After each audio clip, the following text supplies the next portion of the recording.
యేసు నామములో శుభములు తెలియజేస్తున్నాం. పరిశుద్ధ గ్రంథంలోంచి వాక్య భాగాన్ని చూస్తున్నాం. కీర్తనలు 71వ కీర్తన 21వ వచనం. నా గొప్పతనమును వృద్ధి చేయము, నా తట్టు మరలి నాకు నెమ్మది కలుగు చేయము. ప్రభు వాక్యాన్ని దీవించునుగా. ప్రేమైన వాళ్ళారా, భక్తుడు కీర్తన రాస్తున్నాడు, నా గొప్పతనమును వృద్ధి చేయము, నా తట్టు మరలి నాకు నెమ్మది కలుగు చేయము. నెమ్మది, ప్రపంచంలో నెమ్మది రోజు రోజుకు కరువైపోతా ఉంది. మనుషులు నెమ్మది కోసం, నెమ్మదిగా జీవించాలని ఎంతగా ప్రయత్నం చేస్తున్నారో అంతగా నెమ్మది అనేది మనిషికి దూరం అయిపోతా ఉంది. నెమ్మది కావాలి ప్రతి ఒక్కరికి. కేవలం డబ్బు ఉంటే సరిపోదు, ఆస్తిపాస్తులంత మాత్రం సరిపోదు. మనుషులకు నెమ్మది కావాలండి. నెమ్మది రోజు రోజు ప్రపంచంలో దూరం అయిపోతా ఉంది. మనిషి జీవితం ఎలా అయిపోతుందంటే యాంత్రికమైన జీవితంగా మారిపోతా ఉంది. ఉదయం లేచామా, త్వరగా పనులు చేసుకున్నామా, ఆఫీస్కి వెళ్ళిపోయామా, వ్యాపారానికి వెళ్ళిపోయామా, చాలా దూరం ప్రయాణించడం, కొంతమంది మరి ఎప్పుడో రాత్రి తిరిగి రావడం, అలిసిపోవడం, అలా భోజనం చేసుకున్నామా, నిద్రపోయామా. జీవితంలో నెమ్మదినటువంటి పరిస్థితి, రోగముల కారణం చేత నెమ్మది లేని పరిస్థితి, కుటుంబంలో కలహాల వల్ల నెమ్మది లేని పరిస్థితి, ఇరుగు పొరుగు వారితో సమాధానం లేక కారణం చేత నెమ్మది లేని పరిస్థితి. ఎక్కడ నెమ్మది లేదు మనిషి. కానీ నెమ్మదిగా జీవించాలని ఆశపడుతున్నాడు. ధనము బాగా సంపాదిస్తే నెమ్మదిగా ఉండొచ్చు అని మనిషి ఎంతో డబ్బు సంపాదిస్తున్నాడు. కానీ తర్వాత అర్థమవుతుంది డబ్బు వల్ల కూడా నెమ్మది రాదు అని. ఎందుకంటే డబ్బు లేకపోవడం ఎంత సమస్య, డబ్బు ఎక్కువ అవ్వడం అంతే సమస్య. డబ్బు ఎక్కువైతే కుటుంబాలన్నీ గొడవలే. మనం చూస్తుంటామండి, కొంతమంది రిటైర్డ్ అయ్యేటప్పుడు వాళ్ళ కుటుంబంలో ఎన్ని సమస్యలు వస్తాయి. వాళ్ళ యొక్క ఉద్యోగంలో మరి రిటైర్మెంట్ తీసుకునే పరిస్థితుల్లో కొంత అమౌంట్ వస్తుంది. ఆ అమౌంట్ రాకముందే మరి వాళ్ళ కూతుళ్ళు, కొడుకులు నాకు ఎంత కావాలి, నాకు అంత కావాలి చెప్పడము, ఒకరికొకరు మనస్పర్ధలు రావడము, కుటుంబంలో గొడవలు రావడము, నెమ్మది లేకపోయే పరిస్థితి. చూశారు, డబ్బు అనేది మనిషికి ఎంత అవసరమో అదే డబ్బు మనుషులకు నెమ్మది కూడా లేకుండా చేసే పరిస్థితి ఉంది. కాబట్టి చాలా ఎక్కువ డబ్బు సంపాదించుకుంటే, పెద్ద బంగ్లాలు ఉంటే మాకు నెమ్మది ఉంటుంది అని అనుకోవడం మాత్రం కరెక్ట్ కాదు. నెమ్మదికి దానికి సంబంధం లేదు. కొంతమంది చూడండి, రోడ్డు మీద పడుకుని నిద్రపోతుంటారు, నెమ్మదిగా నిద్రపోతుంటారు. కొంతమంది బంగ్లాలు ఉన్నా కూడా దానికి నెమ్మది ఉంటుంది. రకరకాల పరిస్థితులు. కాబట్టి మొత్తానికి ప్రజల్లో ఎవరికి తగ్గట్టుగా వారికి నెమ్మది లేని పరిస్థితి వస్తుంది. ఇప్పుడు ప్రపంచం అంతటా నెమ్మది లేదు. కరోనా వైరస్ భయం, ఎక్కడికి పోవాలని భయం వేస్తుంది, ఎవరితో మాట్లాడాలని భయం. ఎందుకంటే ఎవరికి కరోనా ఉంటుందో లేదో కూడా మనకు తెలియదు. ఏ లక్షణాలు లేకపోయినా కొంతమంది కరోనా ఉంటుందంట. విషయం అసిమ్టమాటిక్ కరోనా, ఎటువంటి సింటమ్స్ లేకుండా ఆరోగ్యంగా ఉన్నట్టుంటారు, వారు కరోనా ఉంటుంది. వాళ్ళతో మనం మాట్లాడడం మనకు వచ్చేస్తుంది. ఇలాంటి పరిస్థితుల మధ్య ఏమండి, బంధువులు ఒకరికి పోలేక, స్నేహితులు ఒకరినొకరు కలవలేక, మంచి కార్యం జరిగినా చెడు కార్యం జరిగినా వెళ్ళలేని పరిస్థితి. అక్కడికి మాకేం వస్తుందని భయం. టోటల్గా ప్రపంచం అంతటా ఏమైపోయిందంటే నెమ్మది లేదు. అందరికి ఒకటే కారణం, కరోనా కారణం. చూసారా, ఇలాంటి పరిస్థితులు మనం జీవిస్తున్నాం. దేవుని నమ్ముకున్నాం కాబట్టి, దేవుని యొక్క కృప మన మీద ఉంది కాబట్టి మరి ఈ మాత్రం మనం ఉండగలుగుతున్నాం.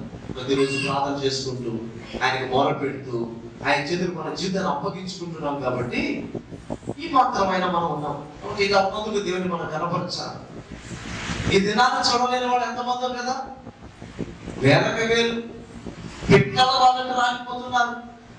ఈ రోజు చూసిన వ్యక్తిని రేపు చూస్తామో లేదో తెలియదు. టీవీలో కావు చెప్తా ఉంది, వాళ్ళ భర్తను సాయంత్రం తీసుకెళ్ళారంట, క్వారంటైన్ తీసుకెళ్ళారంట. నీ కరోనా ఉంది తీసుకెళ్ళాలని.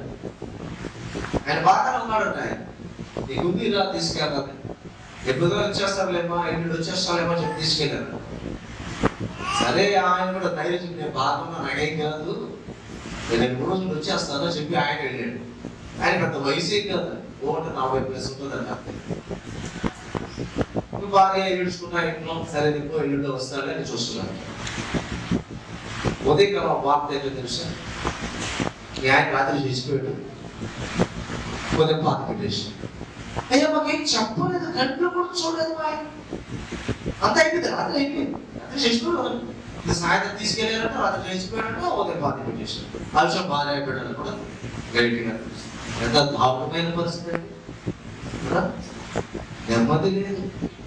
చిన్న చిన్న పిల్లలండి, టీవీలు చూస్తే బాధ. చిన్న పిల్లలు, పాపం, పిల్లడికి 5 ఏళ్ళు, ఒక పిల్లడికి 7 ఏళ్ళు. ఆ పిల్లలకి కరోనా వచ్చిందని బ్యాంక్లో తీసుకెళ్తుంటే ఆ తల్లిదండ్రులు దగ్గరకు వచ్చి బ్యాంక్ ఇవ్వలేని పరిస్థితి.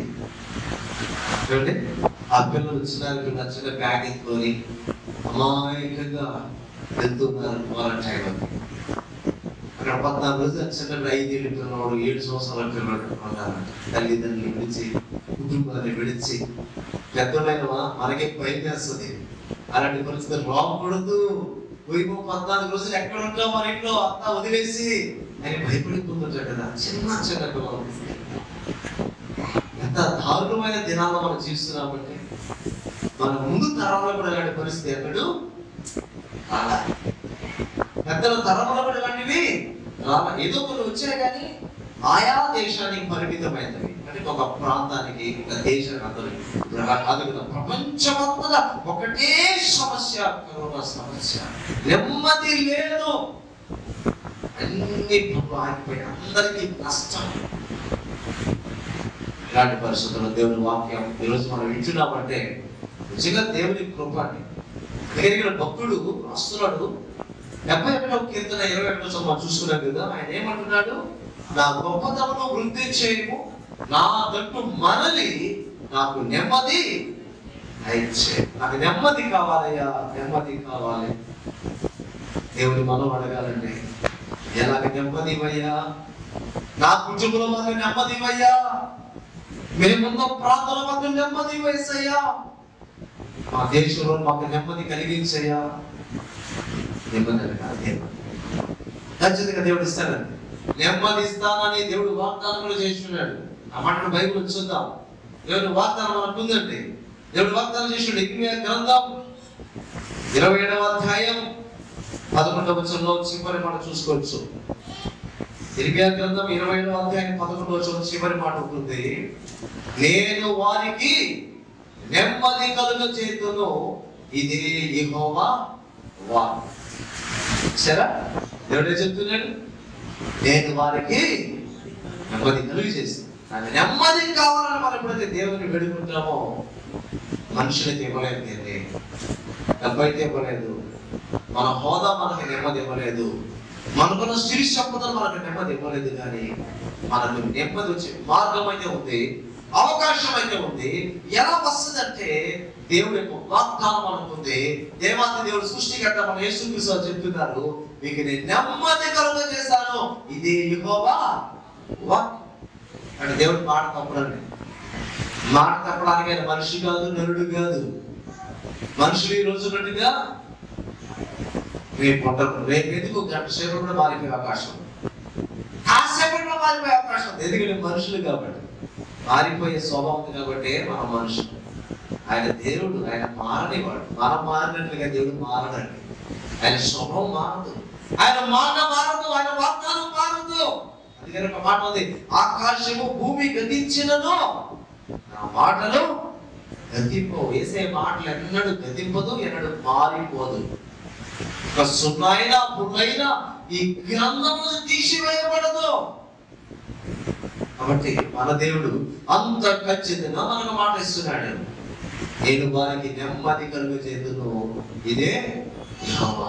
కాబట్టి మనం ధైర్యంగా ఉండొచ్చు. ఆయన నమ్మకం మనకు ఒక ధైర్యం ఉంది. దేవుడు హామీ ఇస్తున్నట్టుగా ఉంది, నేను మీకు నెమ్మది ఇస్తాను. దేవుడు ఏ విధానంలో మనకు, ఏ పరిస్థితుల్లో, ఏ విధానాల్లో దేవుడు మనకు నెమ్మదిస్తాడు అన్నది మనం చూడబోతున్నాం. ఏ పరిస్థితుల్లో, ఏ విధానాల్లో దేవుడు మనకు నెమ్మదిస్తాడు. అందులో మనం మొదలుగా చూసినట్లయితే 94వ కీర్తన 19వ వచనం చూడండి. 94:19 వచనం, కీర్తన 94:19లో, నా అంతరంగమందు విచారములు హెచ్చగా నీ గొప్ప ఆదరణ నా ప్రాణములకు నెమ్మది కలుగజేయుచున్నది. రాయబడింది, నా అంతరంగమందు విచారములు హెచ్చగా నీ గొప్ప ఆదరణ నా ప్రాణములకు నెమ్మది కలుగజేయచ్చు. నీ హృదయంలో విచారములు హెచ్చగా, హృదయంలో విచారం పెరిగిపోతా ఉంది. మనుషులు పైకి నవ్వుతూ కనిపించిన, సంతోషంగా ఉన్నట్టు కనిపించిన, లేదా చాలా ధైర్యంగా ఉన్నట్టు కొంతమంది కనిపిస్తూ ఉంటారు. హృదయంలో ఉన్న సంగతి వాడికి తెలియదండి.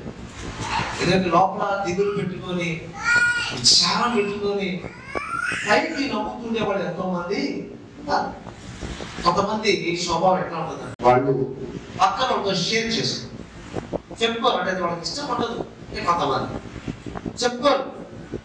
ఆ కలవరము, ఆ విచారం అంతా వాళ్ళ హృదయంలో ఉంటుంది. చెప్పుకోవడం మాత్రమే కాదండి, కనీసము వాళ్ళ ముఖంలో కూడా కనిపించదు. పాపం అంటే ఉంటారు. అది కొంతమందికి అటువంటి స్వభావం ఉంటుంది. కొంతమంది చెప్పుకుంటాం, కొంతమంది ముఖం చూడగా కొంతమంది ఏమైపోయింది, మీకు ఏమైపోయింది, ఎలా ఉన్నాం అని అడుగుతాం. అంటే వాళ్ళ ముఖంలో వాళ్ళ సమస్య తెలిసిపోతుంది, వాడితో బాధలో అర్థమైపోతుంది. బట్ అలాంటి వాళ్ళు అడగలం. కొంతమంది వాళ్ళు బయటికి చెప్పరు, వాళ్ళ ముఖంలో కూడా కనిపించదు, వాళ్ళు భయంకరమైన పరిస్థితుల్లో కూడా నవ్వుతూ మాట్లాడతారు. అది కొంత మనుషులు. అయితే నువ్వు చెప్పుకున్నా చెప్పుకోకపోయినా అని బైబిల్ వాక్యం చెప్తుంది, ఒక మనిషి యొక్క హృదయంలో అంతరంగంలో విచారములు హెచ్చగా, ఎక్కువ విచారం కానీ ఆ హృదయంలో పేరుకపోతే తట్టుకోవడం చాలా కష్టం అండి. విచారం అన్ని వయసు వారికి రావచ్చు, ఒక వయసు సంబంధం లేదు. చిన్నోళ్ళకి, చిన్నపిల్లలకి విచారం రావచ్చు, వాళ్ళ తగ్గ పరిస్థితులను బట్టి. యవ్వనస్తులకి విచారం, వివాహమైన వారికి విచారం, వృద్ధాప్యంలో వచ్చి విచారం, రకరకాల కారణాలు మనం మొత్తానికి హృదయంలో విచారం పెరిగిపోతా ఉన్నదండి. విచారం హెచ్చగా ఎక్కువైపోయింది. ఏమవుతుంది? తట్టుకోగలమా? ఎంత తట్టుకోగలం? కొంత తట్టుకోగలం. కొంత మటుకు ఒక్కొక్కరికి ఒక కెపాసిటీ ఉంటుంది. కొంతమంది కొంత తట్టుకోగలం, కాస్త తట్టుకోగలం, కాస్త.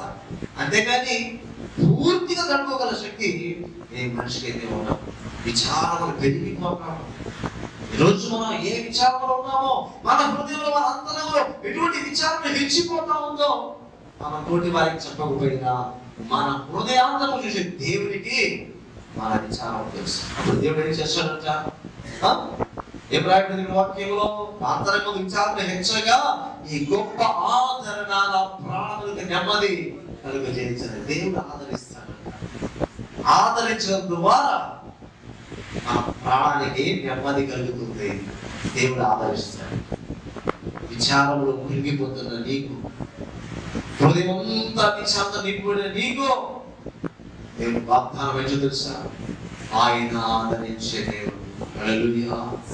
ఆయన ఆదరించే దేవుడు. ఆయన ఆదరించడం వల్ల ఎవ్వరు ఇవ్వలేని నెమ్మది నీ హృదయంలోకి వచ్చేస్తుంది. ఎక్కడ ఉన్నా సరే ఇంత ఆదరణ ఇంత నెమ్మది ఎలా వచ్చింది? ఎలా వచ్చింది తెలుసా? నీ విచారములన్నీ కూడా ప్రార్థన ద్వారా నువ్వు దేవుని దగ్గర చెప్పినప్పుడు, నీ బాధలన్నీ కూడా వేసే బాధలు నువ్వు చెప్పుకున్నప్పుడు, మనుషులతో చెప్పినా చెప్పకపోయినా ప్రార్థనలో వేసే దగ్గర చెప్పడం ద్వారా ఆయన వెంటనే ఆదరిస్తాడు. ఎప్పుడైతే నువ్వు ఆదరణ పొందుతావో నీ హృదయం అంటే తెలుసా? నెమ్మది. యేసు ప్రభువు రాకముందు ఒక అన్యుడిగా ఉన్నప్పుడు చాలా ప్రాబ్లమ్స్ మా ఇంట్లో ఉండేది. అది చెప్పుకునేవి కాదు, చాలా రకరకాలైన ప్రాబ్లమ్స్ ఉండేది ఇంట్లో. దాంతో ఎన్నో ప్రయత్నాలు చేసినా కూడా ఏ ప్రయత్నం ద్వారా మాకు నెమ్మది కలగలేదు. వేదంతో ఒక రోజు నిద్రపోతున్న పరిస్థితుల్లో నిద్ర కూడా పట్టట్లేదు.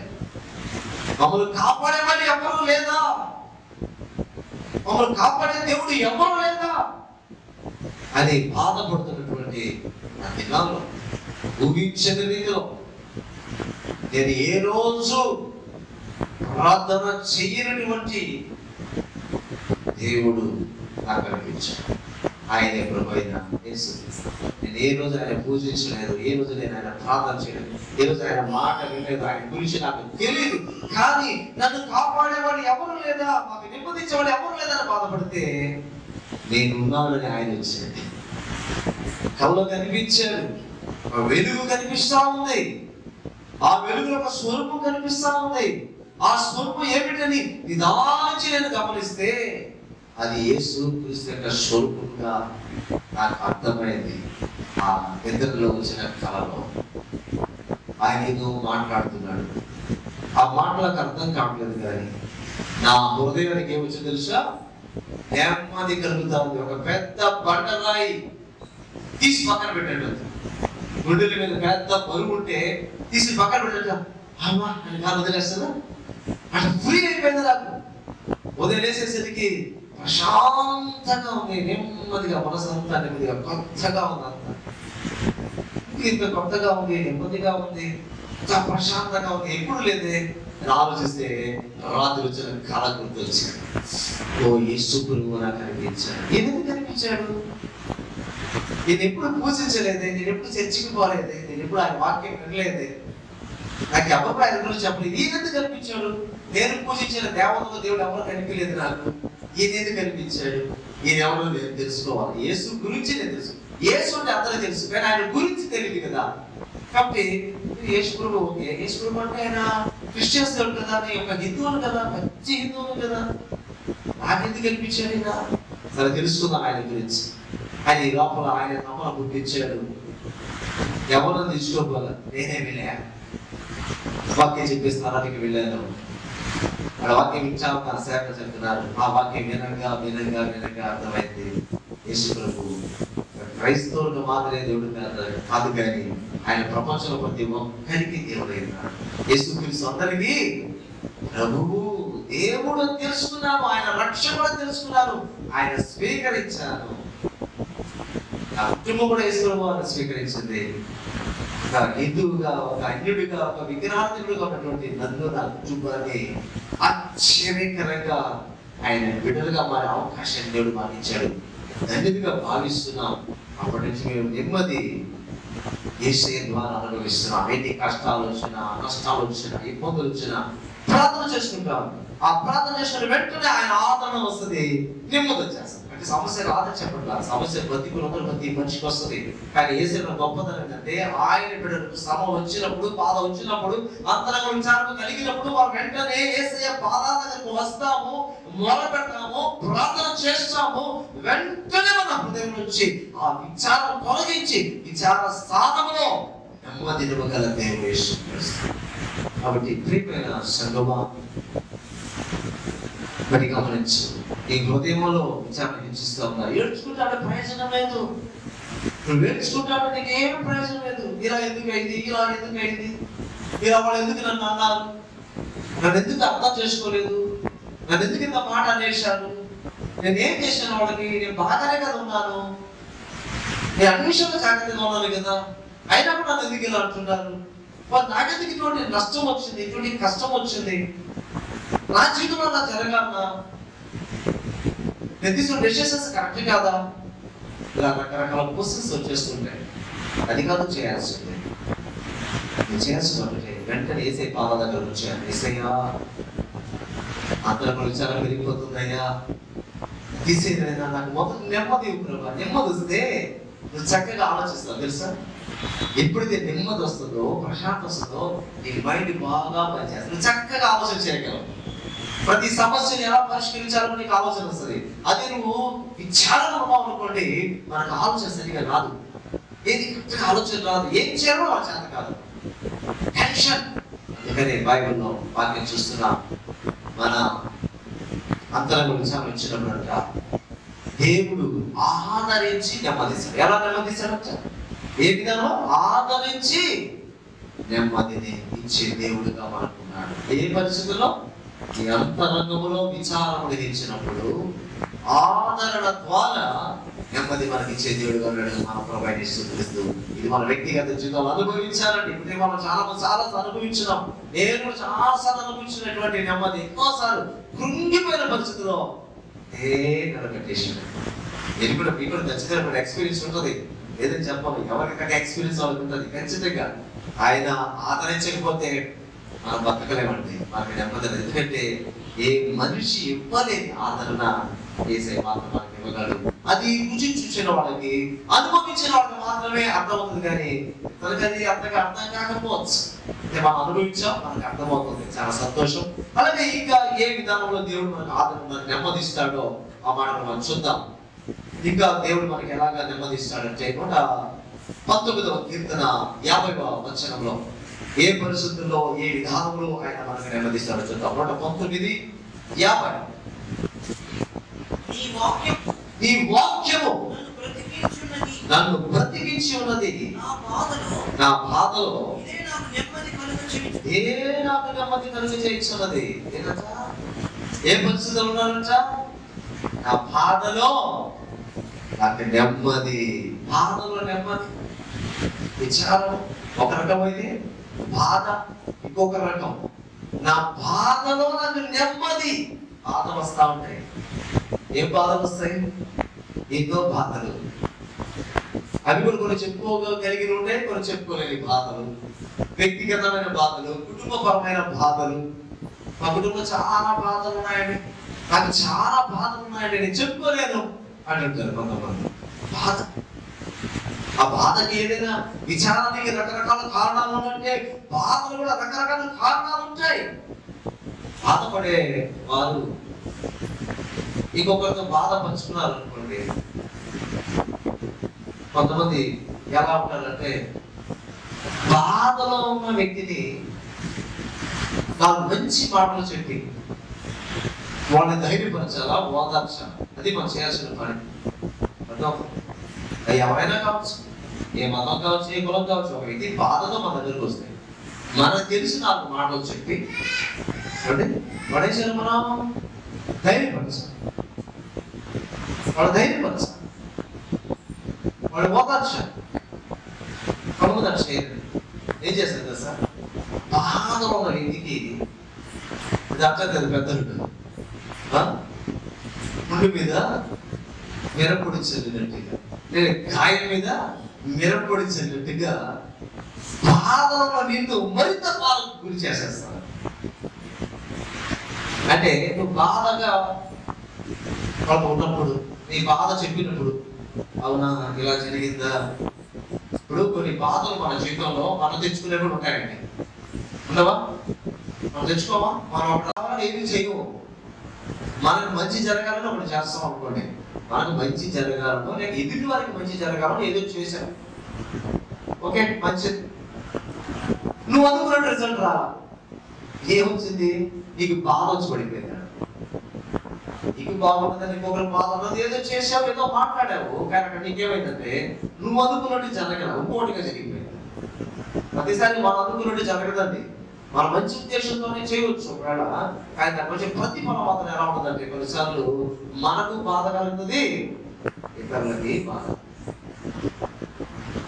అలాంటి బాధ మనం చెప్పుకున్నప్పుడు ఏమంటారంటే నీకు జ్ఞానం లేదు, నీకు బుద్ధి లేదు, నీకు అది లేదు, ఇది లేదు, నువ్వు చదువుకున్నావు, నీకు తిరిగా, నువ్వు ఎందుకు ఇలా చేసావు, నువ్వు ఆలోచించావు. అంటే ఇదేంటంటే బాధలో వచ్చే వ్యక్తిని అతని బాధకు కారణమైన వాళ్ళ పొరపాట్లు ఎదుగు చూపకూడదు, తప్పది. పొరపాటు ఉంటాయి, మనుషులు కదా, పొరపాటు ఎక్కడ ఉంటుంది. పొరపాటు లేకుండా అందరూ బతికేస్తున్నారా? ఏం పొరపాటు లేదు వాళ్ళు పుట్టినప్పుడు జిమ్ము దాకా. మనం కరెక్ట్గా వెళ్ళాలన్నా కూడా మనకు తెలియకు కొన్నిసార్లు మన ద్వారా పొరపాట్లు జరుగుతాయి. ఆ పొరపాట్లు కొన్ని బాధలు కూడా మన జీవితంలోకి వచ్చేస్తాయి. వాళ్ళు మనం ఏం చేయాలంటే, సరేనే తెలియజేశారు, సరే వదిలే, ఇంకా ఇలా ఉంటుంది, ఇక మీద ఇలా ఉంటుంది, ఇక్కడ ఇలా చెయ్యి, ఆ ప్రాబ్లం క్లియర్ అయిపోతుంది బాగుంది అని మనం వాళ్ళు ఏం చేయాలంటే ధైర్యపరచాలి, వాళ్ళని బలపరచాలి. బాధలు వచ్చేవారికి సంతోషాన్ని కలిగించేది. అందుకనే బైబిల్ ఒక మాట ఉంది, మీ మాటలు ఉప్పు వేసినట్టుగా ఉండాలంట. ఉప్పు వేస్తే ఎలా ఉంటుంది? రుచిగా. ఉప్పు లేకపోతే చప్పగా ఉన్నది. ఎంత మంచి ఆహారం తయారు చేసినా కూడా, మటన్ బిర్యానీ తయారు చేసినా కూడా వేల రూపాయలు ఖర్చు పెట్టి దాంట్లో కానీ అతి చౌకగా దొరికి ఉప్పు కానీ వేయకపోతే రుచి రాదు. జన్మ మా వల్ల కాదు. అది కలపాల్సినట్టు కలిపితేనే బాగుంటుంది. సరే ఉప్పు తగ్గిపోయింది, ఇప్పుడు కలుపుతాను, ఇంత బిర్యానీలు ఉప్పు చెల్లి కలుపుతామా? ఎక్కడుంది? బిర్యానీ అంతా తయారైపోయిన తర్వాత అయ్యో చప్పగా ఉంది, నేను ఉప్పు వేయలేదు, సరే ఇప్పుడు ఉప్పు వేద్దాం అని చెప్పి ఉప్పు తీసి నా బిర్యానీ మొక్కలు కొట్టి తిప్పామనుకో, మన మొక్కలా తయారవుతుంది. ఇలా ఉంటుంది. అలాగే బాధలో ఒక వ్యక్తి వచ్చినప్పుడు ఆ బాధకు తగ్గ నివారణ మాటలు, ఉప్పు లాంటి రుచినిచ్చే మాటలు ఇచ్చి వాళ్ళ ధైర్యపరచాలి. వాళ్ళు ఆదరణ పొందిన తర్వాత, లేకపోతే వాళ్ళు కాస్త నెమ్మది వచ్చిన తర్వాత వాళ్ళు కాస్త ధైర్యం అప్పుడు చెప్పాలి. నువ్వు ఒక బాధ వచ్చింది కదా, దానికి కారణాలు నేను ఆలోచించాను, ఫలానా పొరపాటు చేసి దానివల్ల ఇది వచ్చింది, ఇక మీద చేయకుండా జాగ్రత్త. ఎప్పుడు చెప్పాలి? ఆ మనిషి ధైర్యం పడిన తర్వాత చెప్పాలి, కానీ రాగానే చెప్పకూడదు. నువ్వు ఇలా చేసావు, అది ఇక్కడ అయింది, అది ఇక్కడ తగలడింది, నీ బుద్ధి అనేది ఇటు అయిపోయింది, నీకు ఎన్నిసార్లు చెప్పిన బుద్ధి రాదు, ఎన్ని కాదు చెప్పాలి. కానీ అది వాక్యం అయితే చెప్తుంది సార్. ఆ వాక్యంలో భక్తులు ఏం చెప్తుంది సార్? ఈ వాక్యం నాకు బ్రతికిస్తా ఉంది. దేవుడు వాక్యం బ్రతికిస్తుంది. యేసయ్య దగ్గర చెప్పాడు. సైతాన్ యేసుప్రభు దగ్గరకు వచ్చి ఏమన్నా తెలుసా? యేసుప్రభు 40 రోజులు ఉపవాసంలో ఉన్నప్పుడు ఆకలితో ఉన్నాడు. 40 రోజులు పూర్తి అయిపోయింది, ఆకలితో ఉన్నాడు ఆయన. ఎందుకంటే ఆయన నరుడుగా పుట్టాడు కదా. మనిషిగా పుట్టిన తర్వాత మనిషికి ఎలా ఆకలి ఉంటుందో యేసుప్రభు కూడా ఆకలి ఉంటుంది. దేవుడిగా ఉన్నప్పుడు ఆకలి ఉండదు, ఎందుకంటే దేవుడిగా ఉన్నప్పుడు ఆయన శరీరం ఉండదు. ఎప్పుడైతే మనిషిగా పుట్టాడో అలాంటి శరీరం ఆయనకు వచ్చింది కాబట్టి మనము అంటే ఆకలి తప్పుడు యేసుప్రభు ఆత్మలు ఉంటాయి. 40 రోజులు రాత్రి పగలు ఉపవాసం ఉన్నాడు. మనం ఉంటున్నాం ఇప్పుడు ఉపవాసాలు. ఎలా ఉంటాం? మన శక్తిని బట్టి ఉంటాం. ఎలా ఉంటాం? కొంతమంది ఉదయం ఒక్క పూట ఉపవాసం ఉండేవాళ్ళు ఉంటారు, మధ్యాహ్నం రాత్రి భోజనం చేస్తారు. కొంతమంది ఉదయము మధ్యాహ్నము ఉపవాసం ఉండి రాత్రి భోజనం చేస్తారు. కొంతమంది పగలు బిరుగారు వాళ్ళు ఉదయం తినేస్తారు, మధ్యాహ్నం తినేస్తారు, రాత్రి ఉపవాసం ఉంటారు కొంతమంది. అంతేగాని పగలంతా ఉపవాసం ఉండి రాత్రి అంతా ఉపవాసం ఉండడం మన వల్ల అయితే కానీ యేసుప్రభు అయితే మరి పగలు రాత్రి 45 రోజులు ఆయన ఉపవాసం ఉన్న తర్వాత ఆకలితో ఉంటే, నీరసంగా ఉంటే సాతాడు యేసుప్రభు వచ్చి శోధిస్తున్నాడు. ఏమని? అక్కడ చాలా రాళ్ళు ఉంటే ఆ రాళ్ళను చూపించి, ఇదిగో ఇక్కడ రాళ్ళు ఉన్నాయి, చాలా రాళ్ళు ఉన్నాయి, నువ్వు దేవుని కుమారుడు అయితే ఈ రాళ్ళను రొట్టెలుగా చేసుకొని తిను అని సైతాన్ చెప్పాడు. చెప్పినప్పుడు యేసుప్రభు ఏమన్నారు? మనుషుడు రొట్టె వలన మాత్రము కాదు, దేవుని నోట నుండి వచ్చే ప్రతి మాట వలన జీవించునని రాయబడింది. దేవుని నోట నుంచి వచ్చే ప్రతి మాట అంటే ప్రతి వాక్యం వలన జీవించగలడు మనిషి.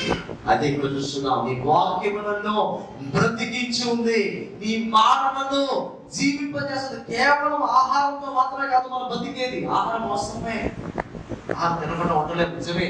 అలాగని దేవుని పెట్టినటువంటి ఆహారం వల్లనే మేము బతుకున్నాం అనుకోకూడదండి. మంచి ఆహారం తిన్నవాడు చచ్చిపోవట్లేదా? మనం ఏదో మనకు వచ్చింది దేవుడి మనం తింటున్నాం, అయినా మనం బతికే ఉన్నాం. హల్లెలూయా. సరేనా? కాబట్టి నీ వాక్యములను బ్రతికించి ఉంది. వాక్యము బ్రతికిస్తా ఉంది మనల్ని. ఏ పరిస్థితుల్లో ఇక్కడ చదివిన వాక్య భాగం చూస్తే, బాధలలో ఈ వాక్యమే నాకు, అదే నాకు నెమ్మది కలి. అదే అంటే వాక్యం. అదే ఏంటండి? వాక్యం. ఈ వాక్యమే నన్ను బతికిస్తుందయ్యా నా బాధల్లో. ఎందుకంటే నా బాధలో నేను ఎలాగే ఉంటే చచ్చిపోతాను. బాధలు ఎక్కువైపోతే చాలా మంది ఈరోజు మరి చాలా మంది దినాల్లో బాధలు పెరిగిపోతే వాళ్ళు ఏం చేసుకుంటారు తెలుసా? మనమే ఆ బాధ పరిష్కారం అన్నట్టుగా మరి వ్యక్తిగత జీవితంలో ఎక్కువ బాధలు పెరిగిపోతే, కుటుంబ జీవితంలో ఎక్కువ బాధలు పెరిగిపోతే ఎన్ని చోట్ల మనం చూస్తున్నాం, ఎన్ని చోట్ల వింటున్నాం, ఆత్మహత్య చేసుకుంటున్నారు. అంటే చచ్చిపోతే పొందుతారు ఆయన, చచ్చిపోతే ఈ బాధలన్నీ చచ్చిపోతే బాధలన్నీ పోతాయి. ఎంతో మంది అలాగే చచ్చిపోయినారు. అప్పులు అయిపోయింది, అప్పులు బాధ తట్టుకోలేదు. కుటుంబంలో ఏదో అవమానకరమైన పరిస్థితి జరిగితే అది తట్టుకోలేక, బరువు పోయిందని తట్టుకోలేక, ప్రతిష్ట పోయిందని తట్టుకోలేక, ఎందుకు బతకడం, ఈ బాధ మాకు వద్దు అని ఆత్మహత్య చేసుకొని చనిపోయిన వాళ్ళ ప్రేమించుకున్నాడు. ప్రేమ సఫలం కాలేదని, పెద్దలు ఒప్పుకోలేదని చనిపోయిన వాళ్ళు ఎంతమంది. అంటే ఈ లోకంలో దేవుని వాక్యము తెలియని వాళ్ళు ఏమనుకుంటున్నారంటే బాధలు పోవాలంటే పరిష్కారం మరణము అనుకుంటున్నారు. అది తప్పు. అది బాధలు ఎక్కువైతే మనిషి చచ్చిపోయే పరిస్థితి వస్తుంది. మనిషికి బతుకో బతకడం దానికి చచ్చిపోతే బాగుంటుంది. ఎంతకాలం అయిపోయి బాధ బాధ బాధ, ఎంతకాలం నాకు ఈ బాధ, ఎందుకు బతకడం, చచ్చిపోతే బాగుంది. కొంతమంది ఇట్లా వేస్తారు పని ఏదో ప్రాణం అంటారు. ప్రాణాన్ని ఎంత చదువు చేసి మాట్లాడతారో చేశారు. కానీ ఆ ప్రాణాన్ని ఇచ్చిన దేవుడికి తెలుసు ప్రాణం విలువ, మనకి తెలియటం లేదు. కానీ చనిపోతే బాధ పోవడం కాదు, యుగాలు నరకములో అల్లాడాలి అని తెలియలేదు మనిషి. యుగాలు నరకంలో పడి అల్లాడాలి. ఒక క్షణం చచ్చిపోవచ్చు, ఒక క్షణంలో ప్రాణం పోతుంది, పెద్ద పనేం కాదు. ఆ తర్వాత అండి యుగాల అగ్ని గుండములు యాతన పడాలి. ఇక్కడ తొక్కులుంటున్నాడయ్యా, ఈ బాధలో చచ్చిపోయే పరిస్థితి నాది. అయితే ఈ వాక్యం నన్ను బ్రతికిస్తున్నాడు. మనకి ఎన్నిసార్లు దేవుడు తన వాక్యం ద్వారా ఎన్నిసార్లు మాట్లాడతారు తెలుసా? మన బాధలో వేదన ఉన్నప్పుడు ఆయన వాక్యం మనకు కనిపించిన వెంటనే చర్చిలో కావచ్చు, లేకపోతే మీలో టీవీలో కావచ్చు, మీ సెల్ ఫోన్ లో వాట్సాప్ లో కావచ్చు, లేదా గోడ వాక్యం ద్వారా కావచ్చు, అకస్మాత్తుగా దేవుడు ఒక వాక్యం నువ్వు ఆటో మీద కనిపించిన వాక్యం కావచ్చు. దేవుడు నాతో మాట్లాడేశాడు. దేవుడు నాతో మాట ధైర్యం కురిగిపోయిన నీకు, బాధలో నీకు నెమ్మది కలుగుతుంది. ధైర్యం బుద్ధిలో ధైర్యం చేస్తాను. వాక్యం ద్వారా దేవుడు నాతో మాట్లాడాడు. అందుకే భక్తులు నా బాధల్లో నీ వాక్యమే నన్ను బ్రతికించింది, నీ వాక్యమే నెమ్మది వస్తే మనిషి బతకడు. నెమ్మది లేని వాళ్ళు లోపల చాలా మంది బాధ వల్ల నెమ్మది కోల్పోయి మరణానికి వెళ్తున్నారు. మనకైతే ఏమవుతుంటే వాక్యము ద్వారా నెమ్మదినిచ్చి ఆ నెమ్మది ద్వారా బ్రతకాలని ఆశ కలిగిస్తున్నాడు దేవుడు. కాబట్టి ఏ పరిస్థితుల్లో దేవుడు ద్వారా నెమ్మదిస్తున్నాడు? బాధల్లో. దేని ద్వారా నెమ్మదిస్తున్నాడంటే వాక్యం ద్వారా. అందుకనే చెప్తుంటాను, వాక్యం చదవండి. మీకు ఒక చదువు ఉంటే, మీకు చదువు వచ్చుంటే మొదట మీరు చదవాల్సింది తెలుసా? ఉదయం లేవగానే మీరు మరి స్టూడెంట్స్ కావచ్చు, స్కూల్కి వెళ్ళేవాళ్ళు కావచ్చు, లేకపోతే కాలేజ్కి వెళ్ళేవాళ్ళు కావచ్చు, లేవగానే తీసుకొని మాస్టర్ చెప్తే వేసి చదువుకుని బాగా బుర్రకెక్కద్ది. మీరు ఉదయం వేసి బాగా చదువుకోండి. మీ సబ్జెక్టులు మీకు ఏ సబ్జెక్ట్ కష్టం ఆ సబ్జెక్ట్ తెలవాలని చదవండి అంటుంటారు.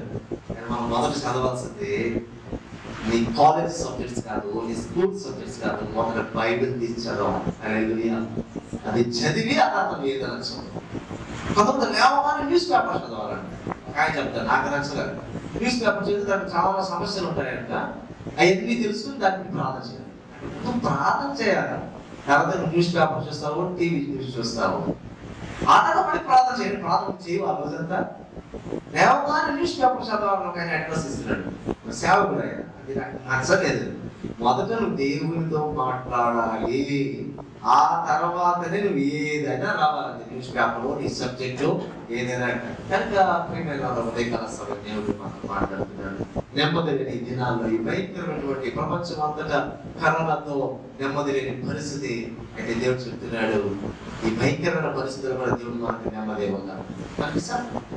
ప్రపంచం అంతా నెమ్మది లేకపోయినా ఆయన నమ్మకంలో మనకు మాత్రం నెమ్మది వస్తుంది. వస్తుంది అంతే. అది అర్థం నెమ్మది వస్తుంది. కాబట్టి రెండు విషయాలు చూసాం. ఒకటి ఆదరణ ద్వారా విచారములో మనకు నెమ్మదిస్తాడంట. ఆ తర్వాత వాక్యం ద్వారా మన బాధలో మనకు దేవుడు నెమ్మదిస్తాడు. నెమ్మదిస్తానని వాగ్దానం దేవుడు చేస్తున్నాడు. కాబట్టి ఆయన ఇచ్చే నెమ్మది మనం పొందుకుందాం. అన్ని పరిస్థితుల దేవుని శుద్ధించే వారిగా, గర్వపరిచే వారిగా ఉందాం. ప్రభు యొక్క సందేశాన్ని దీవించుగా. ఆమేన్.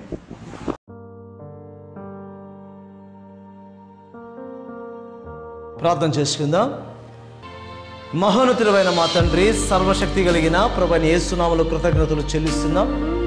ఇంతవరకు నా ప్రభువా దేవా, నీ వాక్యము చేత నీ ప్రజలైన మమ్మలను మీరు దర్శించినందుకే నీకు వందనాలు చెల్లిస్తున్నాం. నీ మాటలను మా హృదయాల్లో స్థిరపరిచి అయ్యా నా తండ్రి, నీ వాక్యము చొప్పున జీవించడానికి మాకు సహాయం అనుగ్రహించాలి. మరి సమలో కార్యక్రమాన్ని చూస్తున్నా ప్రియుల కొరకు మేము ప్రార్థన చేస్తున్నాం. ప్రతి ఒక్కరిని ప్రభా దీవించు నాయన, ఆశీర్వదించు. ఎవరు ఏక పరిస్థితుల్లో అది నీకు తెలుసు కనుక నా తండ్రి, నా దేవా, నీ బిడ్డలను నైనా వారి సమస్యల నుంచి, వారి శ్రమల నుంచి నీ నామములో విడుదల దయచేయమని అడుగుతున్నాం ప్రభా. శారీరకంగా, మానసికంగా స్వస్థపరచండి, బలపరచండి అయ్యా. ఆత్మీయ జీవితంలో లోతైన అనుభవాలు గుండా నడిపింపజేయమని మేము బ్రతిమలాడుకుంటున్నాం. నీలో నిలచి నీలో ఫలించే భాగ్యాన్ని మా అందరికి అనుగ్రహించమని మా ప్రభువును రక్షకుడైన యేసు సర్వశక్తి గల నామములో ప్రార్థిస్తున్నాము పరమ తండ్రి. ఆమేన్. ఆశీర్వాదం పొందుకుందాం. పరమ తండ్రి అయిన దేవుని ప్రేమయు, ప్రభువైన యేసుక్రీస్తు వారి కృపయు, పరిశుద్ధాత్మ అన్యోన్య సహవాసం చేరియున్న మనందరికీ, ప్రపంచంలో సమస్తమైన పరిశుద్ధులకును సదాకాలము తోడుగా ఉండి సకల విధమైన దీవెనతో ఆశీర్వాదాలతో నింపి క్రీస్తు యేసు రాకడ కొరకు సిద్ధపరచును గాక. Amen, amen, amen. Praise the lord.